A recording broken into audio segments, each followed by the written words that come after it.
With Keith Smith. Thank you kindly for joining us. We are live on the I Love CVille Network, where Charlottesville, Albemarle County, Central Virginia, the Commonwealth, the country, and the world enjoy some coffee and knowledge with us on this program. We're presented by Yes Realty Partners, a name you can count on in real estate in Central Virginia. Yes Realty Partners, find them online. And today's show, I think, is going to have a very unique perspective. We have a talented photographer and Brandon Harrop on the show. We have a designer and realtor of extraordinary proportions, and Emily Funk on the program as well. And of course, we have the star of our show, Keith Smith. Joey Rifkin has done just a bang-up job all week long as the director of this network. Quite impressed with JR. Joey, if we can go to the studio camera and then the four-shot, and we welcome our panel of experts. My friends, how are you? Good Friday morning to you all. Good morning. Hey. Brandon, why don't we start with you, my friend? First time on the I Love CVille Network, Sure your first is. rodeo. Yes, sir. Introduce yourself to everybody watching the program. My name is Brandon Harrop. Like Jerry said, I've been doing photography, started about 10 years ago, but it wasn't until about 4 years ago it really became a full-time gig for me. And actually, I made a note the first time I worked for Keith Smith here was June 18th, 2019. That was Mrs. Smith you worked for. Well, technically, yeah. And, you know, I do 95% real estate photography, keeps me very busy. Got a wife and 3 kids at home, and, well, hopefully school right now, but, yeah, it's kind of the gist of it. Fantastic. How'd you meet the fabulous Better 7/8, Yonna Smith? I was introduced by, I believe it was Megan Perry. Oh, yeah. Yeah. Megan Perry's fantastic. She She's hooked come on the us show. up. Yeah. Another fantastic person is right next to me, Emily Funk. I believe it's her 6th rodeo on the I Love CVille Network. Gosh, And, yeah, been that many and already? it has. And every time she comes on the program, we listen to learn and just are absolutely impressed. For the few that don't know you, if you could introduce yourself to the viewers and listeners. Sure. My name is Emily Funk. I am a realtor with Yes Realty Partners. I have officially been a realtor for almost a year now. Before that, I had a staging business that segues very well into being a realtor, helping people prepare their homes for the market. And it's a passion. I've always loved design and helping people, because it's kind of overwhelming as you're getting ready to list a house and put it on the market. There are a lot of questions. I have 3 teenage boys at home who also better be in school. Amen. Yes. And a wonderful husband, and we are originally Midwesterners, but Charlottesville has been our home for almost 13 years now. Fantastic. So she has seen both sides of the market, Yes. being in the business for a year. You saw the chaos that was positive chaos and the chaos that we're in now. Yes. So we'll get to that in a matter of moments. Keith Smith, my friend, good Friday morning. Good Friday morning, everybody. Thank you for being here. You know, part of what my theory or my thinking of today's show was much like Jerry just said. You know, a year ago, there was different chaos than there is today. And my thinking was, you know, right now, the importance of what you two folks bring to the table, particularly photography. I'm happy to report we put a listing on 7 days ago. We've received contracts on it, but it all started with the photography. And by the way, all the buyers from out of state, and they went and did that. So tell me, you know, Brandon, you know, from this time last year to now, how has your business changed, and how has the world changed, and how important it is for you to do your job for us to sell homes? I think a lot of people have definitely realized it's more competitive now amongst the realtors, and where, you know, a year ago, you know, you didn't have to. It seemed like, yeah, things would just sell themselves. And I know just this last month was definitely my busiest September that I've ever had, and probably, I think, like 40% more than the last year prior. You know, usually in the spring and summer it's really busy, and it kind of starts to slow down a little bit this time of year. And with So the you're listings, not seeing it slowing down? Not personally, no. So one of the reasons I really wanted to have you here is you're kind of a leading indicator of the market, right? Right. So, you know, because if Emily's going to put a house on the market, you know, she's going to reach out to you 1 or 2 weeks in advance, right, to start working on photography. So we start seeing the inventory. So am I hearing your request for photography is increasing? Yeah, I think I've gotten more calls from people that I think before may have, you know, a certain home at a price point where they would say, well, this home, might not need professional photography. Whereas now I think they, more people are using it for just about everything to try to be more competitive. So that's not necessarily a leading indicator right there. No.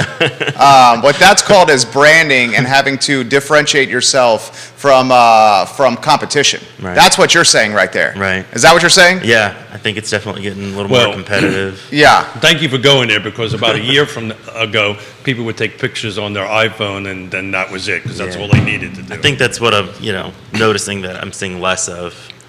Stephanie Rhodes is giving Emily Funk some props. Stephanie Rhodes loves Hi, you. Stephanie. Yeah, we love you too, Stephanie. Intrastate Service Company, guys, and a home's best friend, ISC. She says, good morning, everyone, but Good morning. Highlighted you. Oh, good morning, Stephanie. Highlighted you. Everybody Faith loves Stewart is giving Brandon some props right now and saying, Thank hello, you, Brandon. Faith. You got a number of realtors watching here, so your time to shine over here to get some business right now. Emily, my friend, jump in here, the market. How do you characterize today's market? So if we're thinking about it like a pendulum, the last couple of years, the pendulum has very heavily favored sellers. I think we're kind of in a neutral space right now. We're not totally in a buyer's market. We're definitely not in a seller's market anymore. And so it's time for sellers especially to start shifting the way they're thinking about preparing their home for the market. Things are sitting on the market longer than they were. And we're seeing price adjustments, which was unheard of during the height of the market. So getting your house ready, putting in a little extra effort is absolutely going to make a difference now. Well said. Very well said. So I'm going to pivot a little bit. I'm going to put you a little bit on the spot. All right. First-time home buyer, a little nervous. Should I be in the market? Should I not be in the market? Should I buy? Should I sell? Depending on where you're at. So how do you navigate that conversation with folks, Emily? I'm a first-time home buyer. I'm frightened. I'm scared. Should I buy? Should I not buy? Tell me what that conversation looks like to you. Sure. I would say absolutely it's a good time. I mean, you're to there buy. personally, right? Well, in a couple of years we Yeah. will, but we've been down this path many times. Got it. So for a first-time home buyer, I would say yes, now is a good time to buy because there's no indication that it's going to get less expensive to purchase a home. And so getting in now, while interest rates might feel a little overwhelming, there's going to be an opportunity down the road, we hope, to refinance possibly for a lower rate. And so waiting is only going to cost more money. And I would say while it feels overwhelming now, there's no guarantee it won't feel more overwhelming in 6 months or another year. So, Brandon, what do you think about that, right? You're in the industry. What do you think about where the market is right now? It's hard to say. I bought a home in 2009, I believe. Well, no, that was the first one. Right at the beginning of the pandemic, we bought another house in Greene County, and it was hard to find anything. The price point we were looking for, we moved out of the county, Almar, where we were, and it was hard to find anything. And when we found it, the interest rate was perfect. And to me, the interest rates are scary, but it definitely makes sense, especially, hopefully everything improves and they go back down and refinancing. I wouldn't be afraid to buy again, even if I had to do it now, just because, everything you follow with the investments of buying a home, and absolutely, I would still do it even today. So I'm about ready to list my house. Tell me a little bit about your services. Do we have drone work? Do you guys do walkthroughs, what I call walkthroughs? I think Matterports is the name. What list of services? Yeah, so I do all the provide? standard photography, do the drone videography, Matterports, can do the more of a Hollywood-style video walkthrough where somebody just pushes play and watches it all the way through. And I've basically tried to come up with everything realtors could need to offer to get the home sold. So Emily, when you walk through a seller's house, right? How does that go? How does that whole relationship go? Because, if you would walk through Keith and Yonna's house right now because Mrs. Smith wants to move and Mr. Smith does not want to move, I want my stuff and I like to have my stuff around me. Tell me how that goes. Walk me through that. It kind of depends. What I find is that a lot of home sellers who are, there is a generational difference. And younger people who are more exposed to social media, who watch HGTV, they understand the importance of the visual representation. In fact, there was a study done by the National Association of Realtors. 74% of all buyers across all age demographics are looking at photos first on mobile devices. So the picture is so important because it's your first impression, and we all know you get one chance to make a first impression. So you need to present your house in the best possible light. It needs to show highest and best use, and so engaging a stager and then having a professional photographer come in to document that is critically important. And so I just try to help people understand that we're marketing a product, and there's an emotional shift that has to happen from this is my home to this is my investment that I am trying to gain a profit on to move on. Yeah, I call that a switch from a home to a house, right? Yeah. And Yonna's switched to a house. I'm still at the home part. Maybe it has something to do with my toys that I don't want to get rid of. I think that's really what it might be about. Don't tell her I said that, okay, please. But, Jerry mentioned ISC, Interstate Service Companies. When you walk through a home and you take a look at my house and I need a little bit of help, right? Mm-hmm. How do you're going to make recommendations of folks to use, right? And it might be the answer, hey, time out, you want to repaint the house, redo the front door.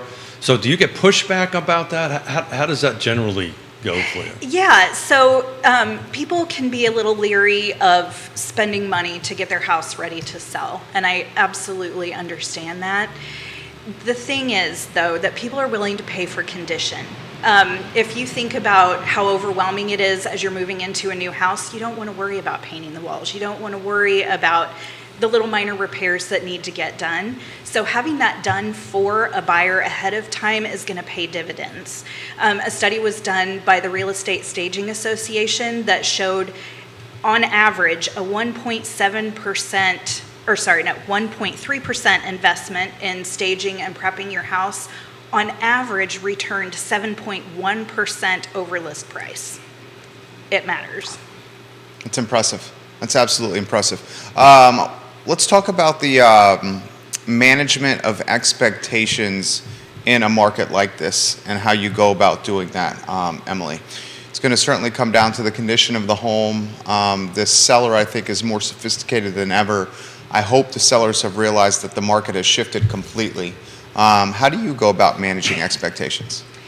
That's tough. I saw a meme on social media the other day that said sellers are 12 months behind the market and buyers are 12 months ahead of the market, and we know there's truth in that. Yeah, memes have that little nugget of truth generally. So buyers are ready for the market to shift in their favor to be able to do things like negotiate terms, negotiate price. Sellers are still hoping for the market that we had a year ago, and the sad truth is it doesn't exist anymore. So helping people understand why that's the case is critically important, and letting sellers know that we may have a little bit of a wait once the house goes live, and they may not get the list price if they're pricing above the market. We got Kerry Griggs watching the program. We love you, Kerry Griggs. He's giving you some props. Thanks, Gary. It's the hairdo. Totally the hairdo. Thank you, Jerry. The reason I kind of wanted to have you guys here is I take a look at a 1 week over week analysis. In our car footprint, how many come on, how many go into pending. And this conversation globally has been talking about, well, inventory is increasing. It's not, folks. The last 7 days, 78 new homes came in our footprint on the market. 2 months ago, it was 105, right? So this is why it's important from the seller's perspective to say, look, we're competing, and oh, by the way, 83 went into pending versus 105. So two months ago, it was a par, right? What came on went off. Right now, there's more pending and there's less coming on the market. So this is why I think it's so important from a seller's perspective to make sure you have good photography, make sure you have good staging, obviously hire trusted advisors. I think the numbers are starting going up, and this is to Jerry's point that he's been making for quite some time.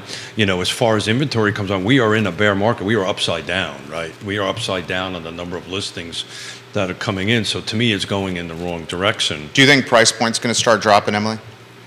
You think valuations will drop? I don't think valuations will drop. I think people will become more conservative with their pricing. When we were at the height of the market, people could essentially list for whatever and still expect to receive over asking price. No matter the condition. Because there was that much demand. The demand has cooled quite a bit. And so one of the things we're seeing that we didn't see at the height of the market is price reductions. Oh, yeah. And so one of the things that investing a little bit of money ahead of time can do is reduce the likelihood that you're going to need a price reduction. It doesn't eliminate it, but if you can present your house in the best possible light, good condition, wonderful photography, there's less chance that that's something you're going to have to do in order to get your house sold.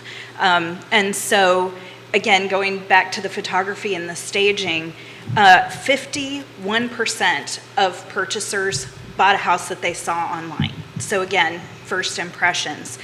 55% of all buyers over 2021, the house that they purchased is one that they went to look at because they saw it online and fell in love with it there first. So you can't overstate the importance of having good representation online. Very well said. Yeah. Very well said. What do you think, Brandon?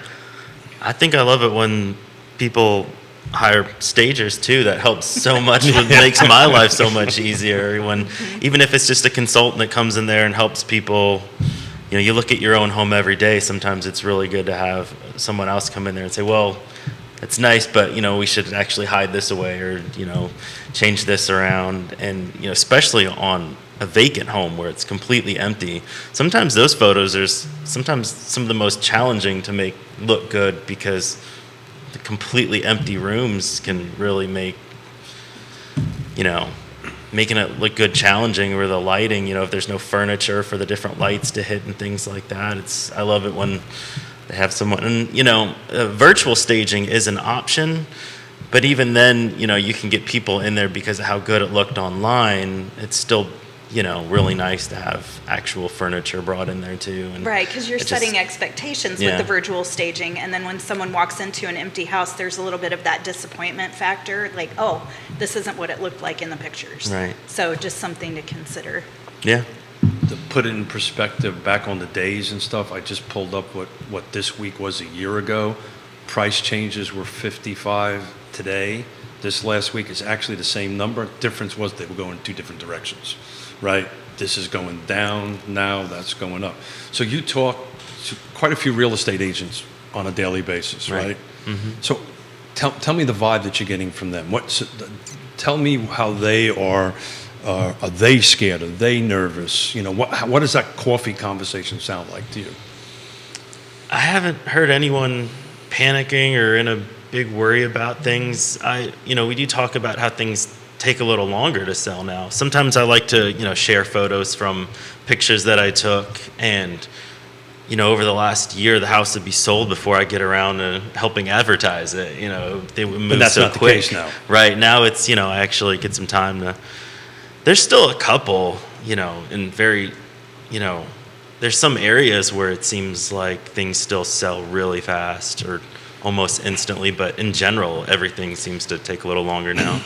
Yeah, so I've kind of called it a hyper-local market, right? So I actually pulled some numbers for the last 60 days at Fulvana County. I broke out Lake Monticello, and I broke out regular Fulvana County on that end of it. And, it's interesting. I've been starting to watch list price versus sold price, and in the county, it actually went down. Right, they were actually selling less than listing, about $4,000, but in Lake Monticello, it's up by $10,000. So where really matters right now, and the market, in my opinion, always was location, price, features, condition, right? You help with the features, you help with the condition on the end of it, timing, and I've added a sixth, which is getting me into a little bit of hot water, but it matters who's on the other side, very much so. Right now, do you have a pro on the other side? What do you think is going to help the agents win in this volatile market? What are the agents, the agents that, I mean, we're in bear market territory from a volume standpoint, depending on who you talk to. I mean, I'm of the mindset that we'll see price point decrease.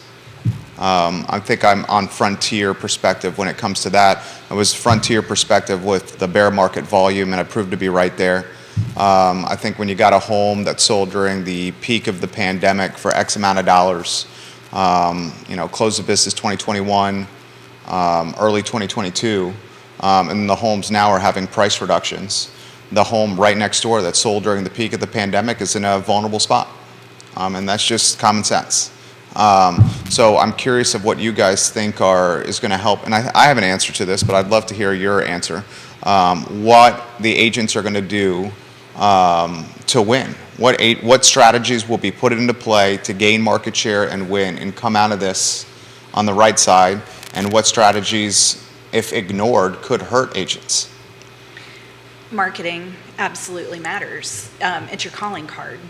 And so the way you market properties in order to show upcoming clients and potential clients what you can offer them as they're trying to sell their biggest asset, it matters.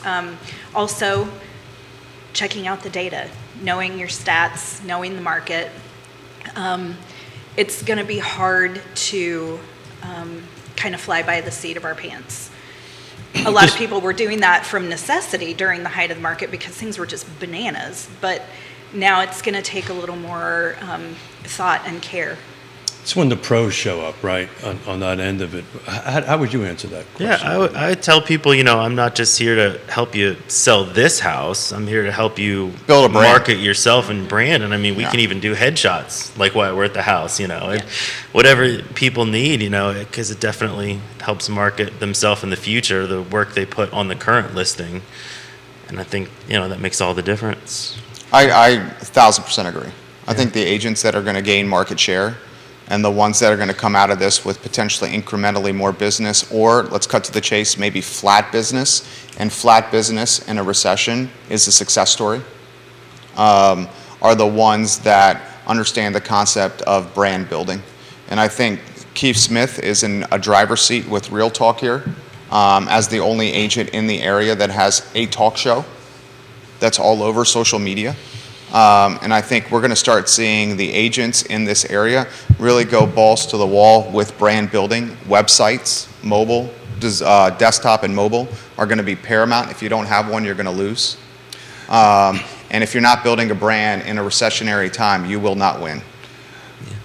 No truer words have ever been spoken, and that was kind of what I was trying to help a little bit today, is to help with some brand building on that and help our clients. But again, the level of professionalism is just going to have to up a notch, right? And we're human. We all get used to things, right? Things become easy, or you whatever it is on that end of it. But now you got to brush things out. I just mentioned Yonna and I did a deal at over the last night, and it was multiple offers, multiple cash offers, all out of state. And when you start drilling down into the details of it, you've got to be able to advise your client with some confidence that, look, this is a better than this is a better than this is a better, and why there are the differences on the end of it. And these were all cash deals, but some of them had some very minute differences that would have impacted our seller tremendously, that we kind of was able to take off the table. So that's when, the right agent matters on that stuff, and the right product and listing and pictures. Kevin Yancey for the panel, Emily specifically. The O shift has put agents in a delicate position on explaining why the house $15,000 to $25,000 less list price than the one next door or down the street. How do you manage that conversation with clients? It's a great question. Ooh, that is a good question. Yeah, because that's a conversation that's very relevant, right? It happens at kitchen tables every day Yeah. right now. Yeah. navigating that can be tough depending on the client and kind of their overall mindset. But the thing is, you want to price competitively so that you're not lingering on the market, because the longer you linger, the more likely you're going to have to drop the price even more in order to continue to generate interest. And nobody wants to be in that position. So pricing according to the condition of the house and market indicators right out of the gate is always going to be the best option, even if it's not the same thing as the guy down the street. So this particular house. You want to touch anything on that? No, you're getting a little above mine. Okay, totally get it. I'll take pictures for you. Yeah, totally get it. Take pictures Totally get for it. Great answer from Emily. So you're honest. Yeah. You're straightforward. Why wouldn't you be? Yeah, right. And otherwise, it'll come back to you, right? Yeah. Right? So why is the house sitting? So this home we just sold, we had that conversation around the kitchen table. It was an uncomfortable conversation. They had, the seller had a different number in their head based on conversations with other folks. And we said, no, this is where the market is today. We hit the number right. We actually sold it above it on it. I can't give details, obviously, because we're not closed yet. But we sold it above it, and we got it done, and we put it under contract in 10 days. We started negotiating seven days ago. So price matters. It always matters. And to Jerry's point, to be honest and open and transparent, never tell a client what they want to hear. Tell them the truth. Because the market doesn't lie. The market doesn't lie. The market is as brutal of an entity that the world has. I mean, the market is Darwinistic. And if someone comes in and blows smoke up somebody's tail, this Darwinistic market is going to see through that BS. And then next thing you know, you're going to start getting I'm bombarded. But I get all the emails from the realtors. I'm bombarded by, they call them price adjustments, price modifications, price reductions, price improvements. I'm bombarded by these emails. Come up with some du jour word. That's what it is. What's a price improvement? You're cutting the price because you came out of the gate wrong. That's what it is. That's it. So the real conversation is how do you convince Jerry Miller or Keith Smith that that is not the right price? And then the decision between the pros. I think you have to, maybe you walk. Well, that's where our chemistry is working. We'll walk away from you. I have to say, because as an agent, it's going to stick on you. Oh yeah. It's not going to stick on the seller, right? It's going to stick on that. And if you go ahead and give your number, I'm Keller Williams National Land Ambassador, so I'm the contact person for land for the whole country. And I was on the phone with a couple of agents yesterday trying to, we don't know what to do with pricing on certain lots and lands and stuff like that. And I said, so what is the numbers telling you? They're not going to lie. Well, but my client's not going to like that. Well, then, you can go with that number and it's going to sit on the market forever and they're going to blame you for it. So tell them the right number and you might have to walk and let somebody else do it. And that's a hard thing to do because we're all kind of competitive people, right? Yeah. We all want to, at least I am anyway, right? Always kind of make things work. But, being honest and transparent, that's how you recover from losing $17 million and doing very well. You have to be honest about it and transparent. What do you think, Brandon? Well, while you were saying that, it made me think about, honest and transparent. I've seen some photography that's not so honest and transparent. So let's talk about that, because that's a real thing. Yeah. Right? That's a real thing. You're talking about putting lipstick on a pig, and then when people get to see the pig, they're like, I see warts and not the lipstick? I experienced that firsthand, and I remember going and looking at a house after looking at it online, and online I was like, wow, this is amazing. This is our dream home. Let's go get it. And we drove over there and barely even opened the front door, and it was like, what? This is not the same house. So I think that's a really bad look. I will tell you, I can't count it because I haven't done it, but a large percentage of the times you would walk in the house and go, hold it, I want to make sure I'm in the right house. Yeah.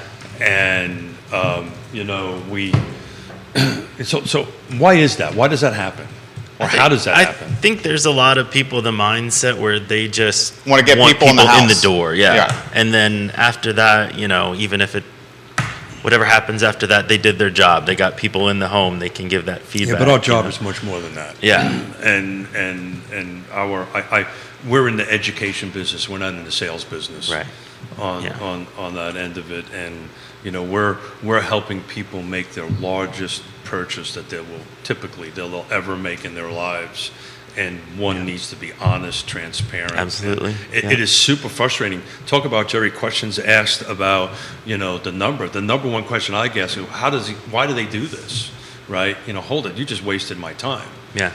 On that end of it, because photography is so important, they're setting their priorities based on photography, and then we go look at it and go, oops. Yeah. It's like the dating apps. Someone puts a headshot on the dating app, like on Tinder or Bumble, and it's your pic from 10 years ago. And then you get to the first time, and then you get to cocktail hour or happy hour where you're meeting the folks from the dating website, and you're like, what? What's going on here? This ain't right. I mean, it's disingenuous. Go to a bar and meet somebody. It's disingenuous. And I don't know. I don't think that's a strategy of victory. I think a strategy of victory is putting in the copy of the listing, hey, this house has this issues, but we've priced it accordingly to match the fact that it's not in the best condition. Because it's going to happen anyway, right? And so this, go back to the professionalism point of it now. Last year, look, let's face it, I used to say, and again, I might get myself into trouble. Back in the time of great unpleasantness, this cup of coffee I hold in my hand could borrow $500,000. A year ago, this cup of coffee could have sold a house, right? But now you really need to bring your A game and bring your transparency and your trusted professional to it. I've got it, and this is a shout out to Michael Guthrie. I have, and he shared this with me many years ago. There's 3 things that show up on my phone every morning at 5:30. Call Jerry Millical. No. Is be professional, be caring, and be trustworthy.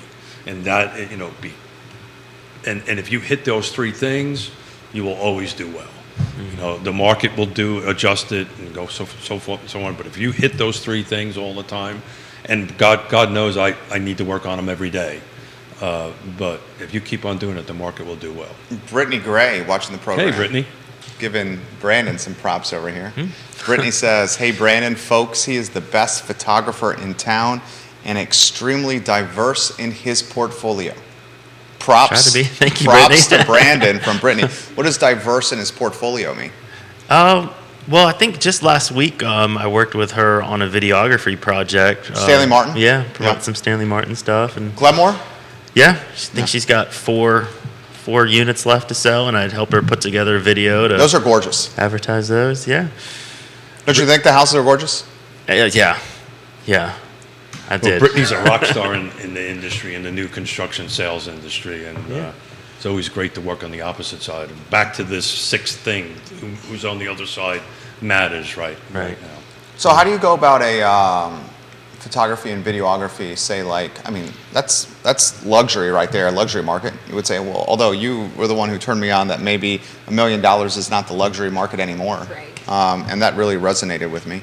I would think, in Brittany, you can jump in with some perspective here. The houses that we're referring to in Glenmore, I think are probably in the upper 8s and 9s. Brittany would have to tell you that one. I believe that's what the price range is. How do you go about your business or the strategy of branding a house with a home that's, say, like luxury market and above versus a home that's like maybe first-time home buyer?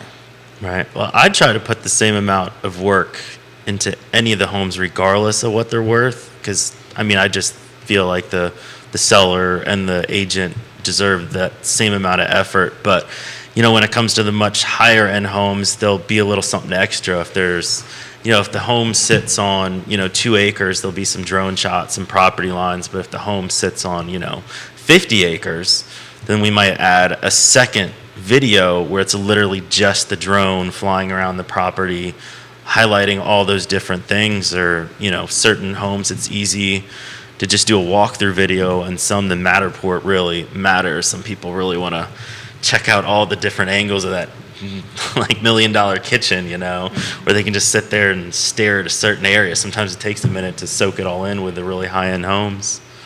Yeah. Brittany says starting at 800K and going up. So we were on point there, and she's blushing from the commentary and positive praise here from the talk show. Brittany, we love when you watch the show. So just sitting here, two more homes just came on the market. We just went from 78 to 80. Just thought I'd share that as that popped onto my Paragon screen. The houses and that level, let's call it 7 and up, what's the photography that's moving those units? Oh, what do you mean? I would think it would be what? Kitchens, master bedroom, and master bath? Yeah. What features I feel are like I what definitely features are- take the most pictures of kitchens, especially in the nicer homes. And, they're usually staged really well, which makes a huge difference.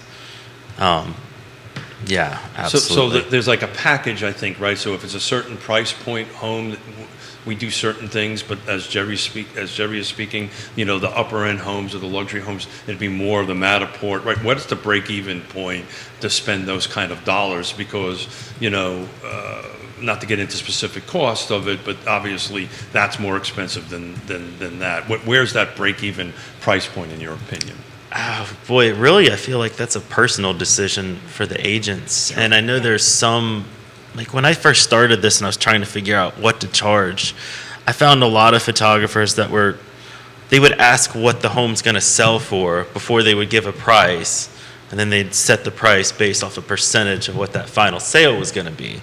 So I didn't think that, I just preferred for me, it's going to be the same amount of work, no matter what. So instead of setting my prices based off the final sale value, it's all out on my website. It's just. Is it like size? Like I almost was going to say there's size different matter, tiers. but I won't say that. I won't say that. Yeah, there's different tiers, because. Obviously it takes a lot more time to get everything for a $7,000 for a $200,000 $200,000 house, am I doing a Matterport or am I not? I would say no. Yeah, that's it's the rare, question I'm trying to get that to. anybody would do a Matterport. So it's like for that. 400, 500, that kind of thing? I think Well, so. That sounds about right. It depends on profit margin. I mean, someone's not going to go super heavy on marketing collateral when margin on a $300,000 home is going to yield after you pay the broker 0.018 on $300,000 is sometimes $5,400. Sometimes the conversation is, does the client want to split the cost, right? That happens sometimes, particularly at that particular price point. But talking about numbers, and this is just stunning to me. I'm looking at Lake Monticello Active because I use this all the time for that. There's literally only 2 homes under $300,000 available. Interesting, one's been on the market for 32 days. How's your oldest son, Emily? He's 18. What do you say to the first-time home buyers? Hang in there. It's a challenge right now. It just is. But at some point, getting into the market is more important than finding your forever home. You've got to get a foot in the door, and that might sound scary, but just be patient. It is, as the mother of 3 teenage boys, it's a little concerning. Right. But my advice to them would be get started. Even if it's not exactly what you want, get started and work toward what you want. So Kevin Yancey is bringing that point up. He basically said even in the Augusta, Waynesboro area, new construction is starting with a 3 in front of it. So he's like empathetic. He's offering empathy and sympathy to the first-time home buyer. He also put on the feed, and Kevin, we're going to do a similar approach here with his daughter. She's had a credit card since she was 11, and it sounds crazy, but it's to build credit. So like she's had like positive credit history being built since she was at a young age. We're going to do the same thing with our sons, where it's like now the credit card's going to stay in our possession. Obviously, it's not going to over there, but they're going to be buying stuff like putting on credit, pay it off. And then credit builds in their name, so when they come out of the gates ready to rock and roll, they got a score that's awesome. Yeah. I learned the hard way because I just paid cash for everything for so long, even through college, even after college. And then I went to go to try to buy a spot. It wasn't bad credit; it was no credit. They're like, "Dude, you have no credit. There's no credit score here. Go get a few lines of credit, rack up some debt." Literally said that. They even said, "Float the debt where you're not paying it off." Because you get a higher credit score when you're carrying some debt month to month, so the credit card companies can make some money off you. and then pay it off. And it worked. It happened quickly, but still. So that could be a little hack, life hack for the viewers and listeners out there. What's your take here? Just as not a photographer, but just as like a human being in the area.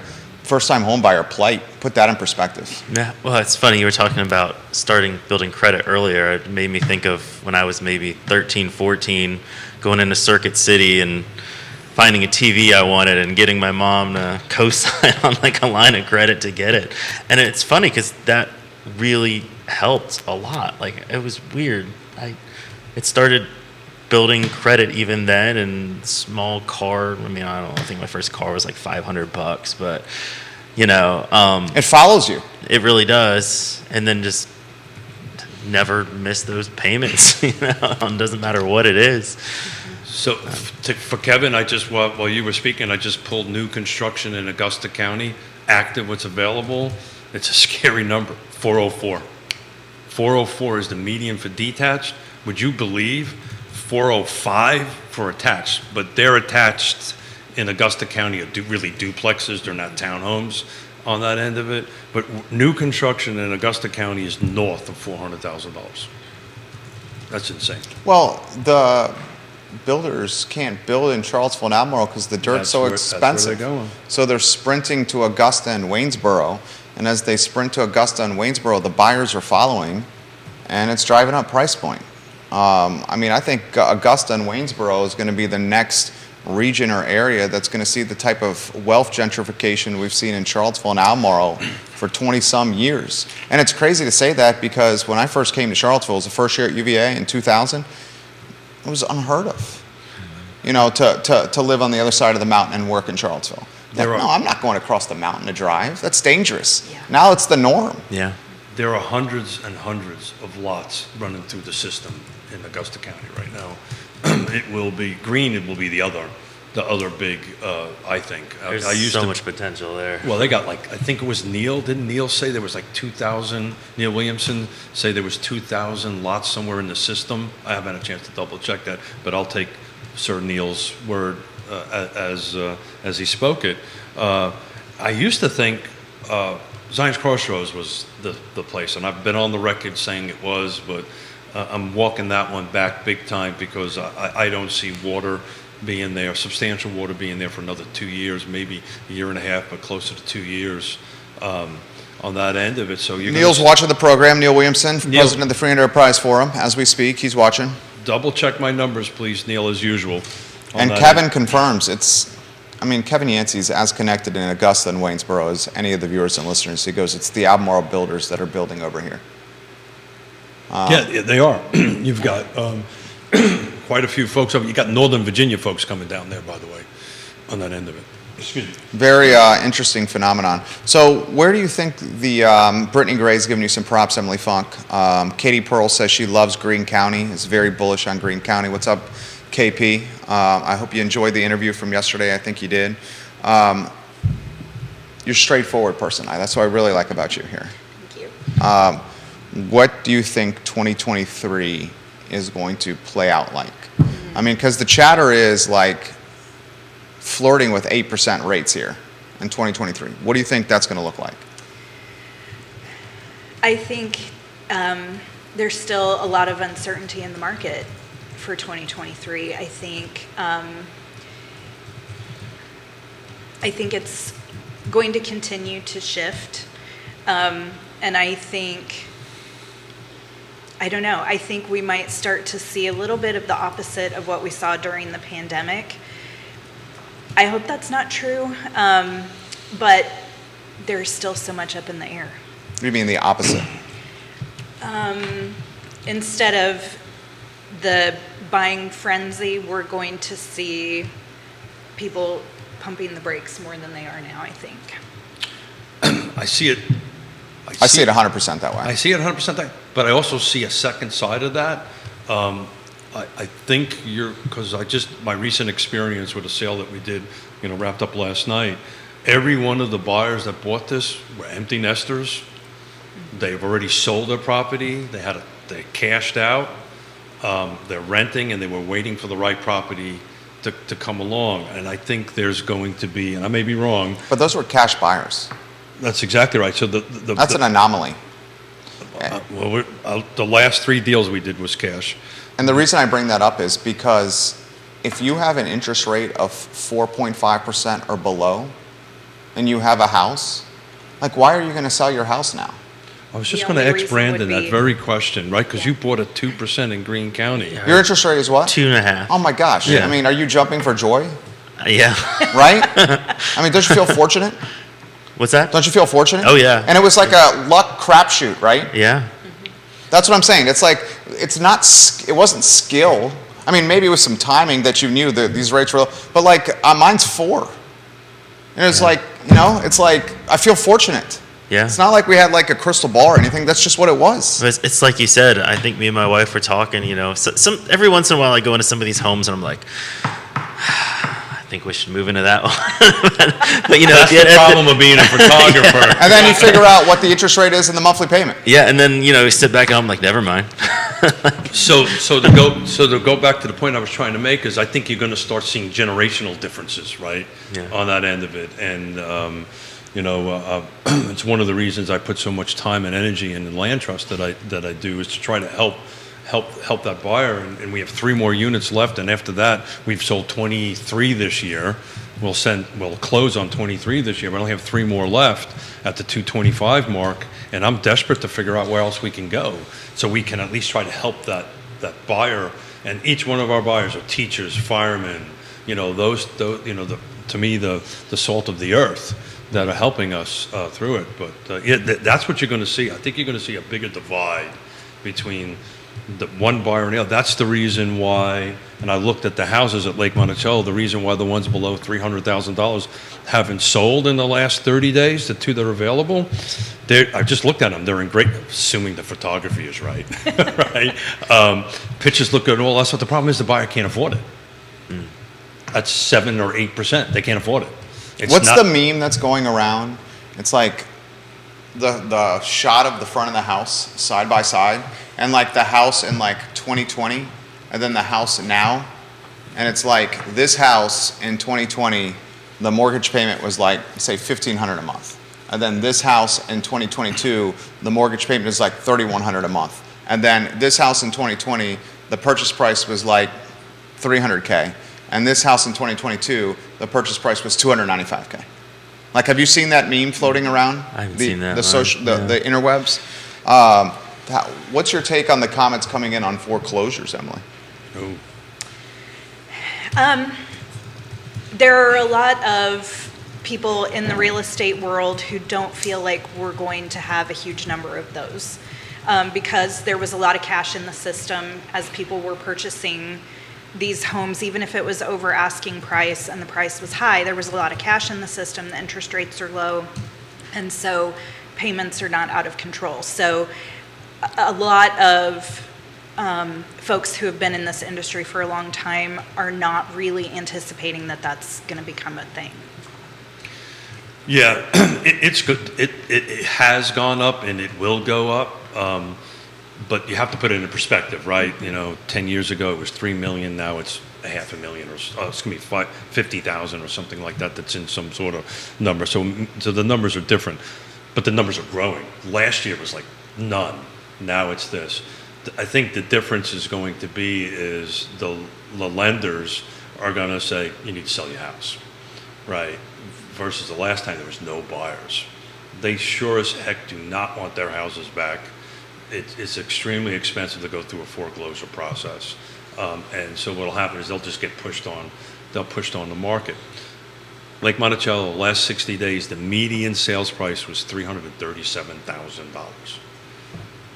Just think about that. Lake Monticello, the median sales price was $337,000. That's not affordable. That, when you work the math, and Jerry's smarter than I am, when you work that math with the 3% down payment, that exceeds the monthly rent amount. Plus your HOA dues. Excuse me? Plus your HOA Plus your dues. HOD, plus your water and sewer, right? Plus your taxes, which will go up. That's another thing that, another trend that I think we should be following, and I'm doing this now with 3 different communities that I'm a part of. HOAs are going to go up 10% year over year. Yeah. your HOA dues are going to go up 10% because the labor side and the cost of goods side associated with managing your homeowners associations has gone up astronomically. Like, find somebody to work that's going to do stuff. Like, the landscaper's cut is raising rates. In this building here, we're raising them 10%. So it's 10%. So we started this the end of last year, the beginning of this year, what I thought was going to impact the real estate market the most, which is inflation.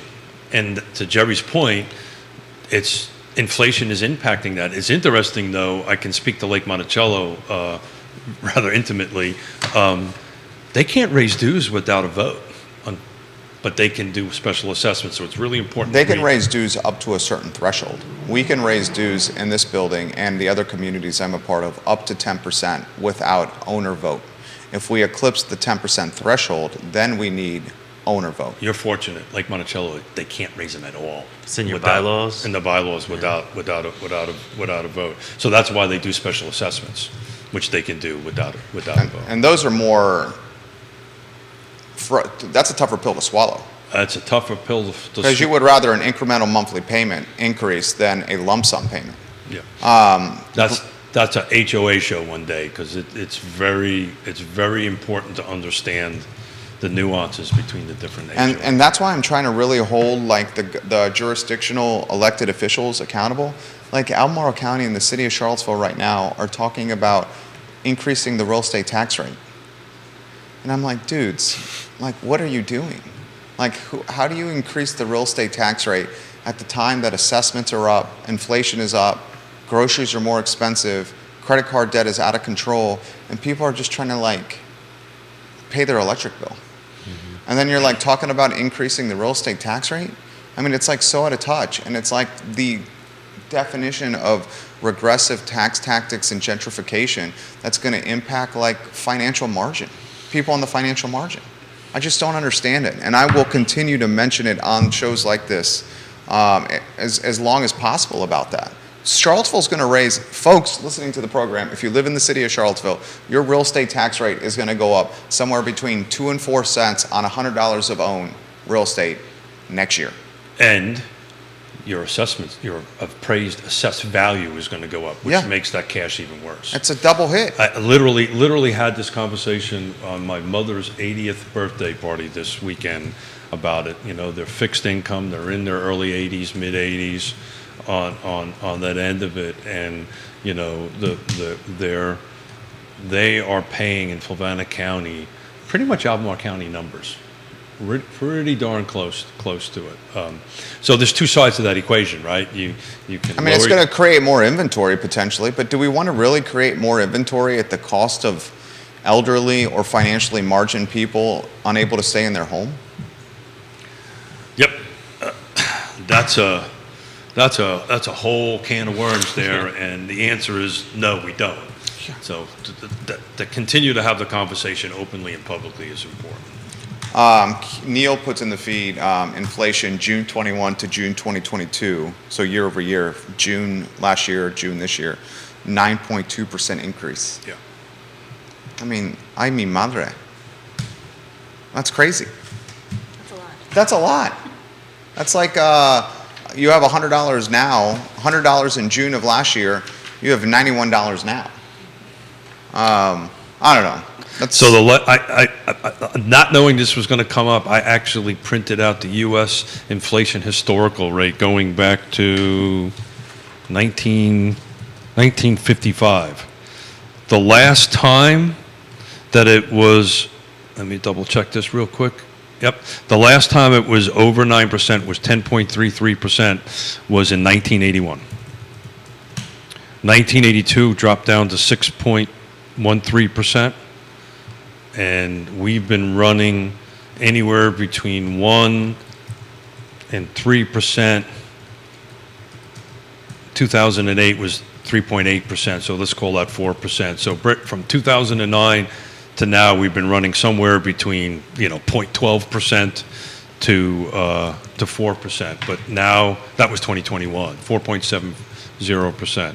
So the last time we seen that was in 81. 1981, Anybody want to take a gander on what the mortgage rate was in 1981? 17%? Damn, you're good. Is that what it is? 16.63. That's close enough to 17 in my book. Yeah. The difference between 1981 and now is the homes are obscenely more expensive. And salaries, wages have not risen at the clip to match cost of living increases. You want to know what the Fed rate was in 16? What's that? 16.39%.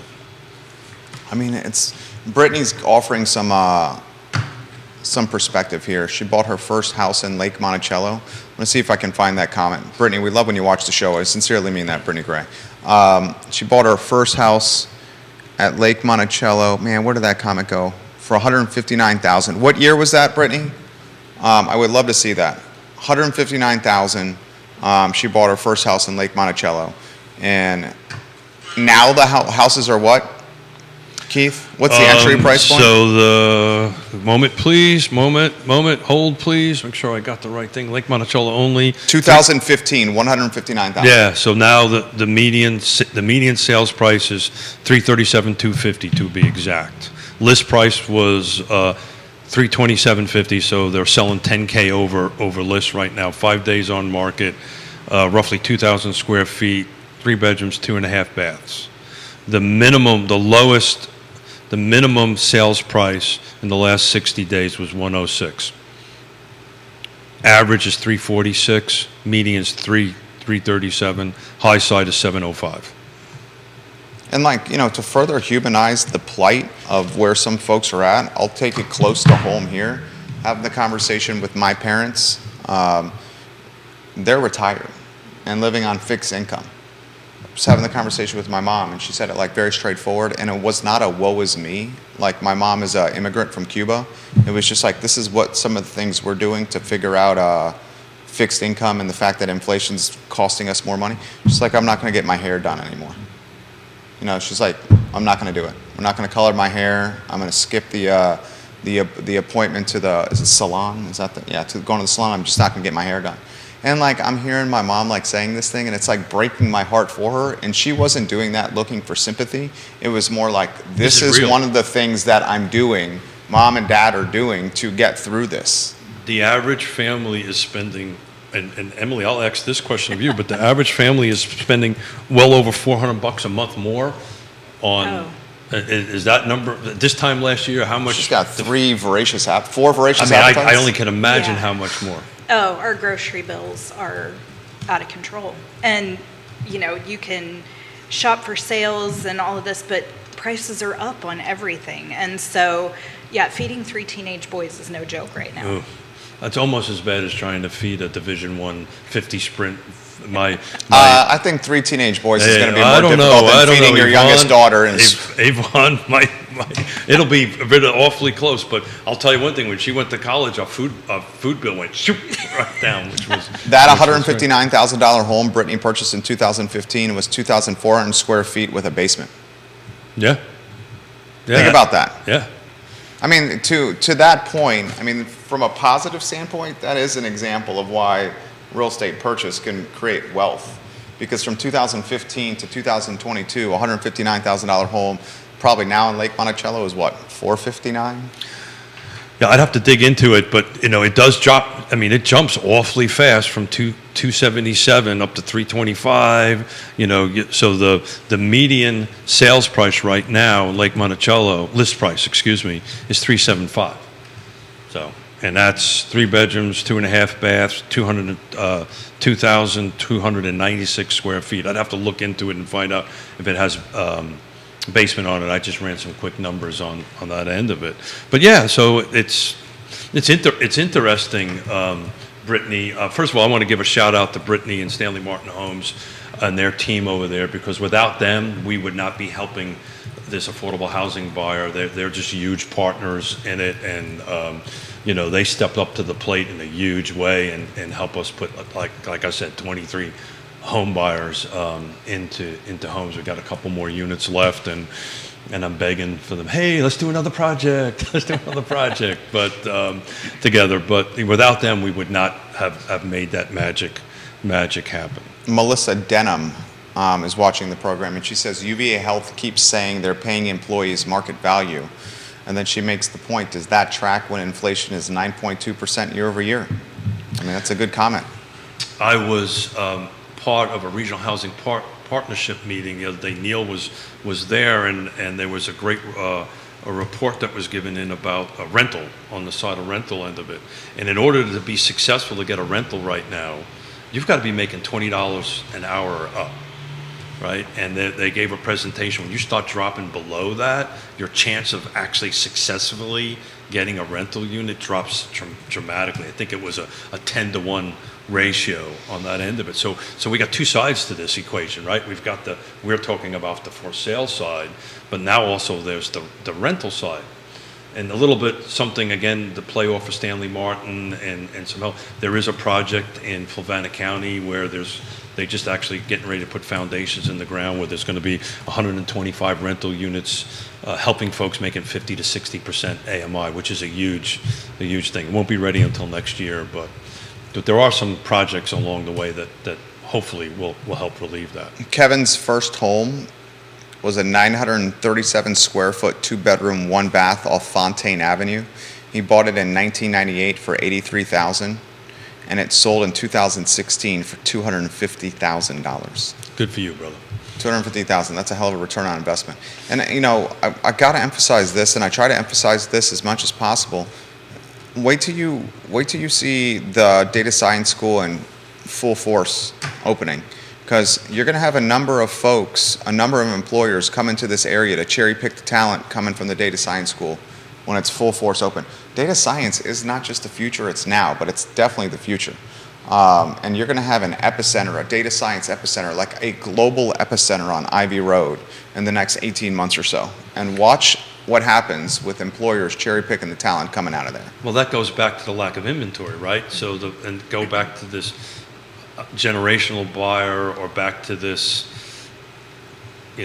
have and have not. I don't know how right terminology to use on it. It's only going to get worse, which is going to put more pressure on inventory, much more pressure on everything going. And this is why you need trusted advisors, you need photography, you need staging, you need to go ahead and help our buyers and sellers navigate these interesting times. Well, I'll tell you what, we have some time for some closing thoughts. Emily, how about some perspective for the viewers and listeners that are watching the show? So, as a person that has background in staging, I would say the biggest advantage to hiring a stager in addition to your realtor is to have them explain why it matters. There are so many pieces of a real estate transaction that are psychological in nature, where you are working on engaging someone's emotions, because let's face it, a lot of purchases are first an emotional decision, and then people look for reasons to justify that decision. And so when you bring a stager in, they can help you understand that if you are one of the people that's in the majority of sellers who is in your home longer than 21 years, statistically, it's likely that the person who buys your house is going to be the same age that you were when you bought it. And if there haven't been any updates made, if things haven't changed in your home in those 21 years, you're going to need some help to market it in the best light possible. So even if your house isn't empty, hiring a stager to help you navigate the process of getting your house on the market can pay dividends. It is well worth it. Well said. Very excellent close there from Emily Funk. Brandon, my friend, I think you're going to pick up a lot of business from coming on the show. I hope so, yeah. And why should we use your services, sir? Well, mine or any other services really just makes all the difference. And, the online exposure of the home, everything I do or other real estate photographers, it's all visible online. Every piece of what we do, the drone, the video, Matterports. I mean, I think I said earlier, you're not just selling that home, you're selling, yourself as an agent, and you're using that to market yourself to all your future clients. yeah, I'd love to get some more business and pick up some more clients. And, I kind of have a dream. My oldest daughter's 13 now, and, sometimes we joke around about it. We would love to just make it a family business. And my wife's like, "Oh, if you get busy, I'll quit this job. The government sucks." The government. That would be awesome. That would be awesome. Yeah. I have a similar dream to that, of what we're doing here. So BC Harrop Photography could easily be Harrop Photography. Yeah, absolutely. That would be awesome. I hope that dream becomes a reality. Love it. Yeah. It's, Sincerely mean that. It's interesting. Did I not tell you the hour was going to fly by fast, right? And An hour? It's been over an hour. Hour and 7 minutes. It's been over an hour. So, guys, thank you so much. Emily, I took some notes in your closing comments and realized I'm in my house over 21 years. Now I know why Mrs. Smith wants to move. Thanks. Appreciate that. Brandon, keep up the good work. Keep up the honest work, right? Going out there and helping folks. And it was funny you were talking about your daughter, right? That's 13. Our youngest daughter is moving back to Virginia with her husband, who's a teacher, unsolicited. She now wants to get a real estate license. So we've never solicited that. We've made it a point never to put on our children what they should do in their lives as long as they're passionate about it. We were supporting it. So that kind of hit us a little bit on the sideways over there. So Emily, we might have a new team member. Fantastic. You might have to deal with she's a Whittle, another Smith. So good luck with that. Bring it on. Good luck with that. Guys, this is Real Talk with Keith Smith on a Friday. We thank Guest Realty Partners for being a part of the show. Stanley Martin, Pearl Certification, the Free Enterprise Forum, Allied Property Management, Sigora Solar, Charlottesville Settlement Company, Keller Williams Alliance, Intrastate Service Company, the Fincham and Associates, Closure Title and Settlement Company, Ross Mortgage. These are the names that you can count on the supply chain we call real estate. Trust the local businesses in this uncertain market. Those are the ones that'll help you get to the finish line. And BC Harrop Photography, soon to be Harrop Photography. There you go. Well, Soon to be Harrop Photography. Thank you kindly for joining us on a Friday. The I Love CVille show is up at 12:30, where we're going to have a heck of a lot of fun with topics that matter the most to you. Take care, everyone. So long. Bravo. That was awesome. thanks, guys. He's going to tell us when the mics are off.